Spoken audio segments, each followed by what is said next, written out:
क्योंकि बहुत सारे लोगों को कंफ्यूजन होती है जो मैनुअल से स्पेशली ऑटोमेटिक में आते हैं कि कैसे यहाँ पे जो इसका गियर लीवर है इसके साथ हमें कौन कौन से मोड मिलते हैं। रिवर्स मोड या न्यूट्रल मोड या ड्राइव मोड में गाड़ी का इंजन बंद करने की कोशिश करूंगा तो मुझे क्या अलर्ट मिलता है। फर्स्ट गियर से सेकंड गियर में तभी जाएगी जब आप hello friends, welcome back to my channel. उम्मीद करता हूँ आप सब बढ़िया होंगे। मेरा नाम है अरुण जसवाल और मैं आज आपके सामने लेके आया हूँ फिर से एक नई वीडियो रिलेटेड टू स्कॉर्पियन। और आज की वीडियो में मैं आपको बताने वाला हूँ स्कॉर्पियन के ऑटोमेटिक ट्रांसमिशन के बारे में कि कैसे ऑटोमेटिक ट्रांसमिशन काम करता है और किस तरीके से हम इसको यूज कर सकते हैं। क्योंकि बहुत सारे लोगों को कंफ्यूजन होती है जो मैनुअल से स्पेशली ऑटोमेटिक में आते हैं कि कैसे ऑटोमेटिक गाड़ी को चलाना चाहिए और लोग क्या गलती करते हैं ऑटोमेटिक चलाते टाइम जब वो मैनुअल से ऑटोमेटिक में आते हैं। तो आज हम बात करेंगे इस वीडियो में उसके बारे में। कृपया वीडियो में एंड तक रहें क्योंकि बहुत सारी चीजें हैं जो मैं आपको यहाँ पे बताने वाला हूँ। स्कॉर्पियन में ऑटोमेटिक ट्रांसमिशन में क्या क्या मिलता है और कैसे हम इसको ऑटोमेटिक के साथ साथ मैनुअल मोड्स में भी चला सकते हैं। तो वीडियो को लास्ट तक जरूर देखें और जो भी आपको इसके रिलेटेड कोई डाउट्स हो या कुछ भी हो तो आप उसको कमेंट सेक्शन में जरूर बताएं ताकि मैं आपको उसमें और रिप्लाई देके और डिटेल में एक्सप्लेन कर सकूं। तो चलते हैं, वीडियो को स्टार्ट करते हैं और स्टार्टिंग से लेकर एंड तक एक एक चीज के बारे में बात करेंगे ऑटोमेटिक ट्रांसमिशन के बारे में आज। तो गाड़ी को स्टार्ट करने से पहले हम गाड़ी में बैठते हैं, जैसे कि पुश स्टार्ट बटन है तो उसके लिए की गाड़ी के अंदर होना जरूरी है। पुश स्टार्ट बटन में जैसे ऑटोमेटिक गाड़ी में हम जैसे बैठते हैं तो सबसे पहले हम करते हैं इग्निशन को ऑन। ये मैनुअल गाड़ी में भी ऐसे ही होता है और ऑटोमेटिक में भी होता है। एक बार इस बटन को प्रेस करेंगे तो इसका इग्निशन ऑन हो जाएगा, ये रेड लाइट आ जाएगी। और उसके बाद को स्टार्ट करने के लिए हमें जो ऑटोमेटिक ट्रांसमिशन आता है उसमें दो पैडल मिलते हैं नीचे, एक ब्रेक पैडल है और एक रेस पैडल है। इसमें तीसरा कोई पैडल नहीं मिलता, जिसमें जैसे कि मैनुअल गाड़ी में तीसरा जो पैडल होता है वो क्लच का होता है। तो ऑटोमेटिक गाड़ी है इसमें सिर्फ दो ही पैडल होते हैं। तो इसको स्टार्ट करने के लिए जैसे कि मैनुअल गाड़ी को हम कोई भी पैडल ना दबा के भी गाड़ी की चाबी घुमा के सेल्फ मार के स्टार्ट कर सकते हैं, पर ऑटोमेटिक गाड़ी में ऐसा नहीं है। ऑटोमेटिक गाड़ी में आपको सबसे पहले अगर आप देखोगे यहाँ पे रेड लाइट आ रही है, अगर मैं इस बटन को एक बार फिर से प्रेस करूंगा तो ये इग्निशन भी ऑफ हो जाएगा। जैसे मैं आपको करके दिखाता हूँ, अभी मैंने कुछ नहीं किया है, मैंने जस्ट पैर अपने साइड में रखे हैं, मैंने इस बटन को एक बार प्रेस किया और इसका इग्निशन भी फिर से ऑफ हो गया। तो एक बार प्रेस करने पे इसका इग्निशन ऑन होता है और स्टार्ट करने के लिए हमें जो इसका ब्रेक पैडल है इसको दबाना पड़ता है। जैसे मैं इसके ऊपर पैर रखूंगा आप यहाँ देखोगे यहाँ पे ग्रीन लाइट होगी। जब ये ग्रीन लाइट होगी इसका मतलब इंजन अब स्टार्ट होने के लिए रेडी है। तो मैं दोबारा इसको एक बार प्रेस करूंगा और गाड़ी का इंजन स्टार्ट हो गया है। तो सबसे पहले गाड़ी को स्टार्ट करते टाइम हमें इस चीज का ध्यान रखना है कि बिना ब्रेक पैडल दबाए हम गाड़ी स्टार्ट नहीं कर सकते। इंजन को स्टार्ट करने के बाद मैं बताता हूँ आपको कि हमें ऑटोमेटिक ट्रांसमिशन में यहाँ पे जो इसका गियर लीवर है इसके साथ हमें कौन कौन से मोड मिलते हैं। इसमें हमें 5 मोड मिलते हैं: parking mode, reverse mode, neutral mode, drive mode और मैनुअल मोड। तो गाड़ी हमेशा जब स्टार्ट होगी या बंद होगी तो वो गियर लीवर जो पार्किंग मोड में होना जरूरी है, और जब तक गाड़ी स्टार्ट नहीं होगी तब तक ये पीछे किसी और मोड पे शिफ्ट नहीं होगा पार्किंग मोड से, और जब तक गाड़ी पार्किंग मोड में नहीं है तो गाड़ी का इंजन जो ऑफ भी नहीं होगा। मैं आपको एक चीज और दिखाता हूँ, ये गाड़ी स्टार्ट है तो अभी मैं इसको किसी भी मोड में शिफ्ट कर सकता हूँ और बिना ब्रेक दबाए मैं शिफ्ट भी नहीं कर सकता हूँ। अभी मैंने ब्रेक नहीं दबाई है, अभी ये कुछ नहीं हो रहा है मेरे से। जैसे मैं ब्रेक दबाऊंगा तो इसका शिफ्ट लॉक का बटन मुझे प्रेस करने की परमिशन देगा कि मैं इसको प्रेस कर सकता हूँ। अगर मैं ब्रेक नहीं दबाऊंगा तो ये प्रेस ही नहीं होगा, और जब तक ये शिफ्ट लॉक का बटन प्रेस नहीं होगा तब तक मैं इसको पीछे किसी और मोड में शिफ्ट नहीं कर सकता हूँ। जैसे ही मैंने इसको शिफ्ट लॉक के बटन को दबाया तो मेरा जो गियर लीवर है अब काम करना शुरू कर दिया, तो इसको मैं किसी भी मोड में शिफ्ट कर सकता हूँ। सेम चीज अब मैं आपको गाड़ी का इंजन बंद करके दिखाता हूँ। मैंने गाड़ी का इंजन बंद कर दिया है और गाड़ी का इंजन बंद होने के बाद चाहे मैं ब्रेक दबाऊं चाहे ना दबाऊं, मेरा जो शिफ्ट लॉक है मुझे अलाउ ही नहीं कर रहा है कि मैं इस गियर लीवर को दबा सकूं या इसका मोड चेंज कर सकूं। तो सबसे इम्पोर्टेंट चीज यही है कि बिना गाड़ी का इंजन स्टार्ट करे आप मोड्स चेंज नहीं कर सकते। गाड़ी पार्किंग मोड में ही रहेगी, ना ये आगे जाएगी ना पीछे जाएगी। और मैं गाड़ी का इंजन स्टार्ट करता हूँ और सारे इन मोड्स के बारे में वन बाय वन आपको बात करता हूँ कि ये मोड्स काम क्या करते हैं और कैसे काम करते हैं।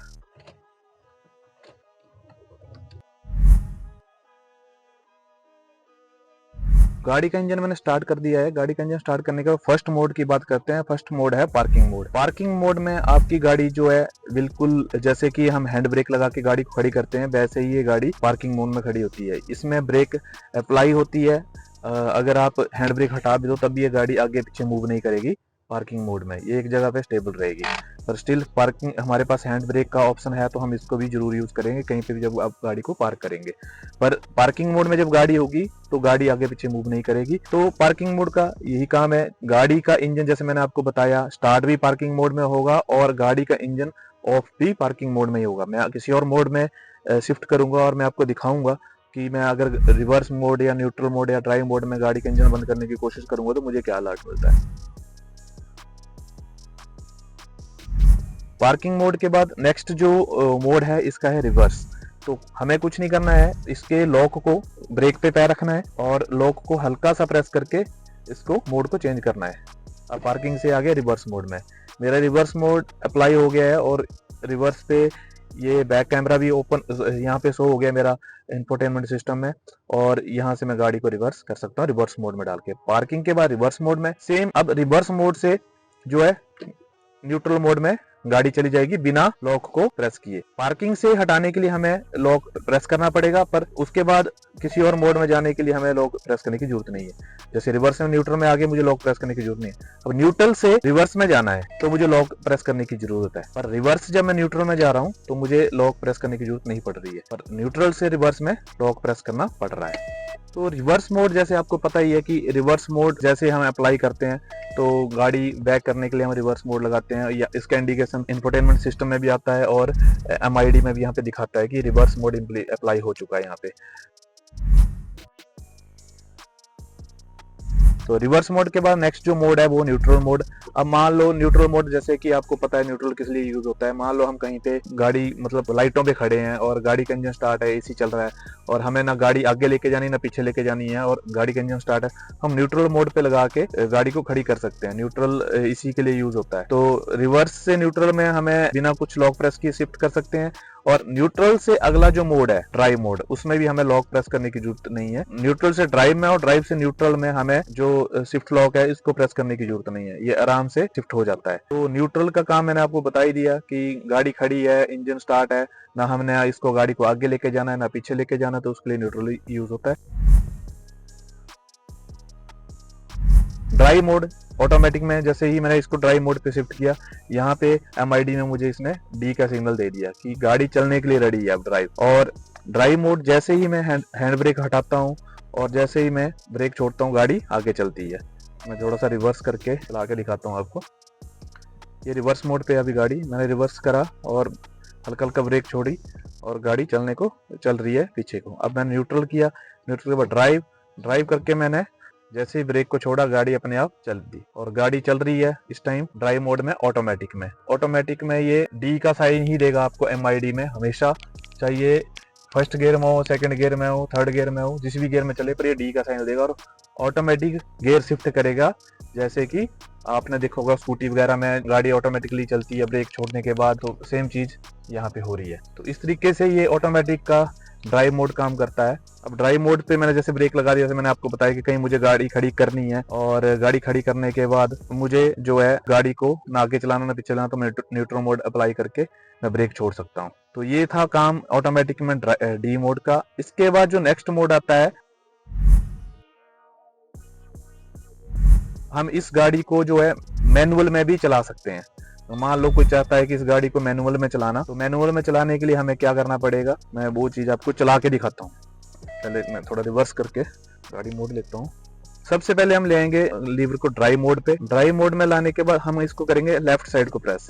अभी जो गाड़ी मैनुअल मोड में एक्टिवेट हो चुकी है और मैनुअल मोड में जैसे ही गाड़ी एक्टिवेट होगी यहाँ पे ये दिखा देगा कि फर्स्ट गियर गाड़ी में लग चुका है। यहाँ पे MID में आप देखोगे तो यहाँ पे बन लिख के आ रहा है, तो अभी गाड़ी मेरी फर्स्ट गियर में है और जैसे ही मैं ब्रेक छोड़ूंगा तो गाड़ी मेरी चलना शुरू हो जाएगी। अब गाड़ी के गियर शिफ्ट जो अपने आप नहीं होंगे, तो मुझे सेकंड गियर डालना है, तो मैं इसको हल्के आगे यहाँ पे प्लस और माइनस लिखा है, प्लस वाली साइड को करूंगा, सेकंड गियर अप्लाई हो गया। अभी MID में ये सेकंड गियर दिखा रहा है। और सेम चीज मैं थर्ड गियर के लिए भी मैं आपको दिखाता हूँ। थर्ड गियर भी लगा के ये सेकंड गियर चल रहा है और ये अब मैंने अभी रेस के हिसाब से तीसरा गियर लग नहीं रहा है क्योंकि गाड़ी की स्पीड कम है, तो स्पीड के अकॉर्डिंग ही गियर लगेगा।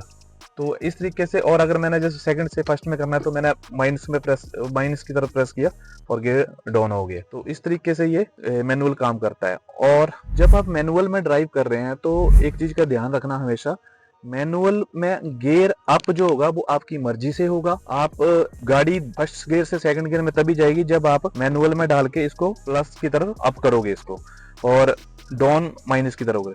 पर इसमें एक और चीज है, अगर मान लो आपकी गाड़ी की स्पीड कम है, ऑटोमेटिकली स्पीड कम हो रही है, तो गाड़ी ऑटोमेटिकली गियर जो है डाउन अपने आप कर देती है, उसमें आपको माइनस करने की जरूरत नहीं है। उसमें सिर्फ आप गाड़ी चलाओ और अप करो, स्पीड के हिसाब से गियर ऑटोमेटिकली गाड़ी डाउन कर देती है। और मैनुअल चलाते चलाते एक चीज आप और कर सकते हैं कि मैनुअल चलाते चलाते भी आप इसको ऑटोमेटिक में शिफ्ट कर सकते हैं। उसके लिए कुछ नहीं करना है, लेफ्ट से हल्का सा राइट को शिफ्ट करना है और गाड़ी आपकी ऑटोमेटिक मोड में चलना शुरू हो जाएगी। जैसे कि मैं आपको अभी दिखाता हूँ। अभी मैं गाड़ी को मैनुअल मोड में चला रहा हूँ और अभी दूसरे गियर में शिफ्ट कर दी मैंने गाड़ी। अब यहाँ पे मैनुअल में है गाड़ी और अभी मैं इसको यहीं से ऑटोमेटिक में शिफ्ट कर दिया और गाड़ी में ड्राइव मोड एक्टिवेट हो गया, अगर आप देखोगे तो इस तरीके से आप मैनुअल को और ऑटोमेटिक को स्कॉर्पियन में चला सकते हैं। अब जैसे मैं ड्राइव मोड पे हूँ और मैं गाड़ी का इंजन बंद करना चाहता हूँ, मैंने इस गाड़ी को न्यूट्रल में रखा है और बड़ी जैसे मैं एक जगह पे खड़ा हूँ और मैं गाड़ी का इंजन बंद करना चाहता हूँ। जैसे ही मैंने पुश स्टार्ट बटन और स्टॉप बटन पे क्लिक किया तो मेरे को यहाँ पे इंडिकेशन दे दिया shift to P to turn off, कि जब तक मैं पी पे शिफ्ट नहीं करूंगा, पार्किंग मोड में शिफ्ट नहीं करूंगा, तो मेरी गाड़ी का इंजन बंद नहीं होगा। और गाड़ी न्यूट्रल से रिवर्स में जाने के लिए मुझे सबसे पहले तो ब्रेक प्रेस करनी है, ब्रेक प्रेस करके मुझे लॉक प्रेस करना है, रिवर्स में जाना है, रिवर्स के बाद मुझे फिर लॉक प्रेस करके पी में जाना है। पी में जाके अब मैं गाड़ी का इंजन जैसे ही यहाँ पे, चाहे मैं ब्रेक प्रेस करूँ ना करूँ, मैं इस पे बटन को प्रेस करूंगा, गाड़ी का इंजन ऑफ हो जाएगा। तो ये सब फीचर्स थे ऑटोमेटिक के कि कैसे हम इनको यूज कर सकते हैं और कैसे हम ऑटोमेटिक गाड़ी को, ट्रांसमिशन वाली गाड़ी को चला सकते हैं। इसमें एक बहुत ही इंपॉर्टेंट चीज है जो हमें ध्यान रखने वाली है जब हम मैनुअल से ऑटोमेटिक में शिफ्ट होते हैं। वो चीज क्या है कि जब हम मैनुअल गाड़ी चलाते हैं तो हमारा एक हाथ और लगभग एक पैर जो है क्लच के आसपास ही घूमता है और हाथ भी गियर लीवर के पास घूमता है। तो बहुत सारे बंदे जो है धोखा क्या खा जाते हैं कि उनको आदत होती है गियर शिफ्ट करने की, तो जैसे ही हल्की सी गाड़ी की स्पीड डाउन की या अप की तो वो एकदम से गियर लीवर को ड्राइव से या न्यूट्रल में कर देंगे या रिवर्स में कर देंगे। तो जिससे क्या, एक तो गाड़ी को नुकसान होगा, दूसरा कोई एक्सीडेंट वगैरह होने की चांसेस बढ़ जाते हैं। तो इस चीज का हमेशा ध्यान रखना है कि जब भी आप ऑटोमेटिक गाड़ी चलाएं तो लेफ्ट हैंड को गियर लीवर से दूर रखें, क्योंकि यहाँ पे गियर लीवर का कोई काम नहीं है। आपने जब एक बार ड्राइव मोड में गाड़ी चला दी है, गियर शिफ्टिंग ऑटोमेटिक होनी है और गाड़ी अपने आप चलनी है। आपको सिर्फ स्टीयरिंग संभालना है। तो कोशिश करें कि लेफ्ट हैंड को स्टार्टिंग में, जब तक आप हैबिचुअल नहीं हो जाते ऑटोमेटिक गाड़ी चलाने के लिए, तब तक आप इस लेफ्ट हैंड को स्टीयरिंग के साथ ही जोड़ के रखें, ताकि गलती से भी आपसे ये गियर लीवर चलती गाड़ी में कहीं शिफ्ट ना हो जाए। तो इस चीज का ध्यान रखना है। और जब एक बार हैबिट बन जाती है तो उसके बाद तो कोई प्रॉब्लम नहीं है। जैसे कि मुझे काफी टाइम हो गया चलाते हो, तो अब यहाँ पे मुझे ऐसी कोई प्रॉब्लम देखने को नहीं मिलती है, ना मेरे साथ कुछ ऐसा होता है। पर जो नए मूव करते हैं उनके साथ ये हमेशा होता है। तो यही था इस वीडियो में। तो उम्मीद करता हूँ आपको ये वीडियो अच्छी लगी होगी। अगर वीडियो अच्छी लगी है तो प्लीज वीडियो को लाइक करें एंड शेयर करें, एंड चैनल पे नए हैं तो चैनल को सब्सक्राइब जरूर करें और बेल आइकन को जरूर दबाएं, ताकि जब भी कोई हम ऐसी और वीडियो, इन्फॉर्मेटिव वीडियो आपके सामने लेके आए तो आपको उसकी नोटिफिकेशन मिले। मिलते हैं नेक्स्ट वीडियो में। Thank you for watching. Bye.